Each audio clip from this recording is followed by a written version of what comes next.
Hey, Bubba. Yeah? You know that 3-in-1 set I got maybe a week ago? Yeah. Well, I was thinking, and all of them are really cool, but I feel like the main one's a little bit better. Wait, Yeah, like, the other ones are just so simple. but there's a robot. That's true, but it's like, There's a robot! we can settle this. Yes, we can. Civil War style.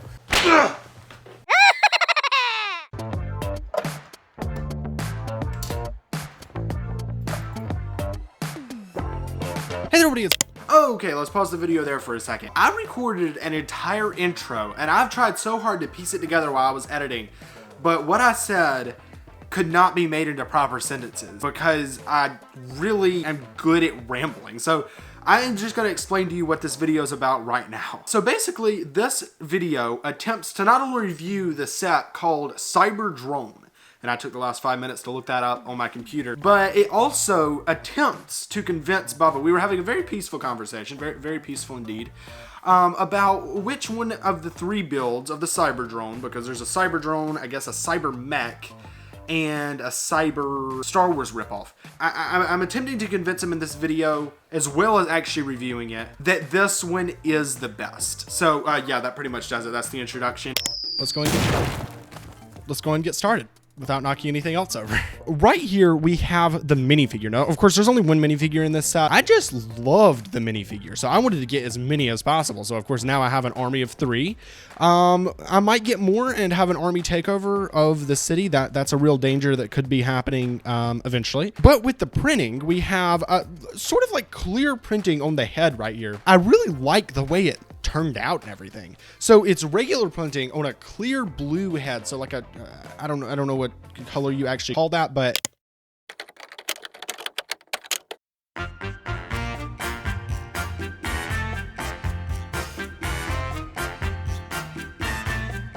and then, of course, on the back of the head, we have the continuation of that printing. Just very good. That's probably one of the main reasons I got this is because of that head printing. We have a silver torso. You can see actually like what the regular color is a little bit better on the legs. Of course, you have some of that through the torso. Then you have some like sort of, I guess it's like the space logo for Lego. For some reason, I kept calling it NASA. I don't know if that's NASA's symbol. I'll pop up NASA's. That was a pretty powerful snap right there.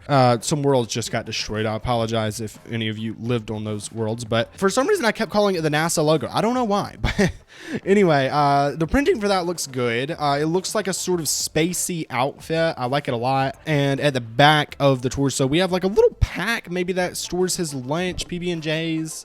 Actually, they can't eat PB&Js in space, can they? Never mind. That's sad. So overall, for this figure, I'm not good at giving points, but I'm gonna give it an 8 out of 10 because it's a very good figure. Yeah, let's just move on to the builds now because I'm rambling a little bit too much about this. Okay, so now we have all 3 of the builds kind of lined up because I want to point out what is what, like what order they go in from most complicated to least complicated.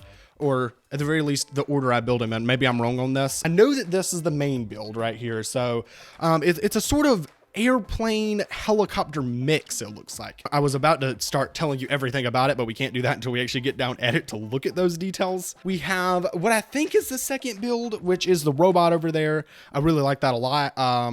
Even though, you know, there was a little bit of a controversy over it. I'm gonna attempt to convince Bubba that this one is better, but I do really like that one, I have to admit. None of it had to do with being intimidated by certain people. We also have a speeder right there. Almost said speedster, like in the Flash or something. But yeah, we have a very nice speeder as well.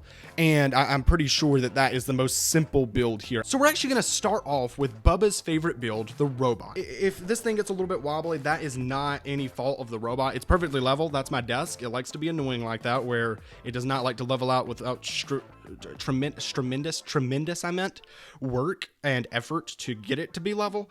But yeah, with the disclosure out of the way, we're gonna go ahead and start with the arms. Basically, we have 2 arms, which is obvious. I mean, that's the most obvious thing I've ever said on this channel probably. But the first arm has sort of either a minigun or maybe a welding device. I haven't really decided. I guess it could really be either. I don't know if Lego's like, you know, it has to be correct this way or else you cannot play with the set. It could even be like a cotton candy machine. I don't really know what it's supposed to be. be though, so it doesn't matter. So we're just gonna say it's a cotton candy machine because that's most accurate, I think.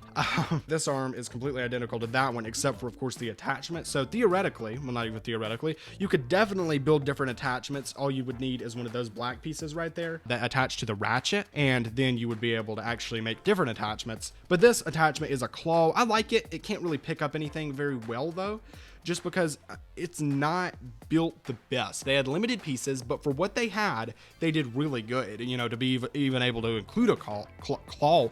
I can't talk today, my goodness. Then coming down to the legs, we have sort of like tank treads, it looks like. So you can kind of get that to swivel around, make it look like it's moving. You can just go with it. They're pretty well built. They can't move. That was really my only disappointment. I was hoping that there would be some movement in that, but I don't know why I was really hoping that, because it's a pretty unrealistic hope for this, just because you're not going to be able to do too much with the limitations of a small piece count. The main build is an airplane, and then you're translating that into both a speeder and a robot, so it's very difficult to have that work out. Now we get to the uncamera friendly part of this, and this is not perfect in the middle of the screen.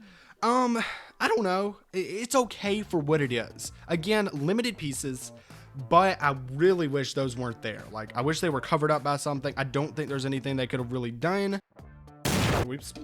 You know, it is what it is. You can't have everything in a 3-in-1 build, especially in a secondary build. And then moving on to the cockpit, which is actually the last part of the robot. We're pretty much done with this one. It has just a little windshield right here. We can pull that down, and then of course we could put the robot minifigure in there. We can actually just set him straight in there like so. He just sets on 2 studs, and then you can close that up. And it looks really good. Everything matches well. He's not the same color as the robot, but the color schemes don't clash or anything. Okay, now let's move on to the next build. Just looking at this through my camera, it actually looks a lot smaller than it does in person. Now, don't get me wrong, it is small. I mean, it's not like a huge build. It's not the Death Star here. But it is from Star Wars, obviously. It does look heavily inspired, though, at the very least. But honestly, it just looks like a straight rip off. But it's very nice. It's like a speeder sort of copy, or at least that's where the inspiration looks like it came from. 2 engines on the front. No like exhaust coming out of those. That's one thing that's definitely different. There's no exhaust coming out of that.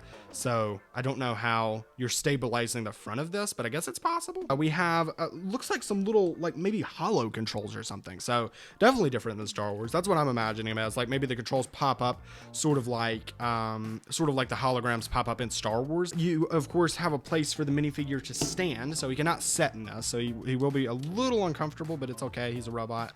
Probably doesn't hurt him too bad. And yeah, those little clear things actually are probably like things that tell you your speed limit. I mean, how fast you're going and everything. Look down at those right as the cop comes up to your window, and then you rip that one off and replace it with one that says that you were going the right speed. Pretty cool hack right there. If you didn't know, I don't encourage it, but it is a hack. And then coming to the back of the build, you have like some little wings, some fins back there. I'm guessing those helps with maybe aerodynamics or something. And then you have a little like booster engine thing, repulsor. That's not a repulsor, that's Marvel. I'm making too many references by accident. But that's coming out of the back of it. And so that, I guess it goes pretty fast. That's what I would think so. That'd be nice. So I could get to work faster and not be late all the time. Everything does look really good about this build. I like it. I mean, it's not as good as the robot in my opinion. Possibly. I don't know. It's hard. They did pretty good on it. Okay, now let's move on to the next one. Now this actually does translate pretty well on camera, I think. Just sitting here in my studio and looking at it through the camera, they look basically the same. I mean, I don't see a major difference in size. For what we have here, we have a sort of helicopter airplane mix, because we have engines at the side right here which can actually be tilted. So here's what that would look like in motion. You would take it, and this is how you would, you know, go forward. So you would be able to fly forward like that. For backwards motion, I think you just flip them completely around. That's my guess. And I have one flipped around and the other one not. Whoops. And then you would be able to go backwards. Then if you wanted to go up, you would just do like this. Or if you wanted to go down, you would do like this and then crash into the ground. But those are actually really neat because they're a simple way to give a lot of flexibility. This would be really useful to get to work. I would be able to stop by Chick-fil-A first and then go to work. We also have a very nice tail build right here. We have some little flaps on the end. My camera is out of focus. Okay, there we go. Thank you, camera. Thank you. Thank you. Yes, it does very good. It's a good boy camera. It has some headlights on the front as well, and then that basically does it. Honestly, even though this was the biggest build, it feels like it was the simplest to go through. For the cockpit, of course, you just had the same window that they used for the robot. And the good thing about this is that the minifigure actually can set in this. He does have to lean back a bit, but that is good for, you know, sleeping. I assume that this is sort of like Tesla and they have autopilot in this. If not, then he fell asleep at the wheel that one time that I saw him do that. Not a good thing, but yeah, that's basically what it looks like. You know what? I think that light behind me is actually a different color than it was in the intro. Anyway, that's off topic. I want to thank you all for watching. This is actually the end of the video, so I want to thank you. That probably really just ruined my audio. I apologize for that. I'm keeping it in anyway. It's fine. Tell me what you thought about this set. I actually want to know which one of these sets is your favorite, because I hope that I gave you guys a good enough look at everything that you're able to make a, you know, good decision on which one you want to get, or, you know, which one you want to build if you get this set, or even if you don't plan to get this set, tell me which one you liked the best so that I can hopefully brag to Bubba. Or if you don't like it, then I will forever be tortured. Or at the very least, every time he calls me every single day, he will tell me that you guys chose the one that I didn't want to be chose. Anyway, that pretty much does it. Tell me what you guys think of the lighting. It's probably terrible. I don't know. I'm trying to get good at lighting, guys, and make the videos look better. This room does not work good for lighting. And I don't say that like, oh my goodness, my room doesn't work good for lighting because I'm super geeky or something. No, our room is literally just so dark. It's literally unreal. We switched rooms and the lighting's terrible. We're trying to get some new ones, but so I actually bought a light so that videos would still look decent. I don't know how good they look. I might be way too pale right now. I probably am, honestly. But this is actually as low as my light will go. No, it's not. Never mind. I just got it to go lower. I don't know. I'm trying my best with this. Maybe that looks better. I don't know. I'm experimenting with it. I'm going to try and get my videos to look better every single time and more entertaining, hopefully. And I just realized this has been a very long outro. So I want to thank you all for watching. See you guys in the next one. Bye for now. See how dark it is in here? Now the only thing on is that, and that is still providing more light than what regularly is. Let me turn that off. Look at this. You can barely see my face. But then I turn this back. Ah!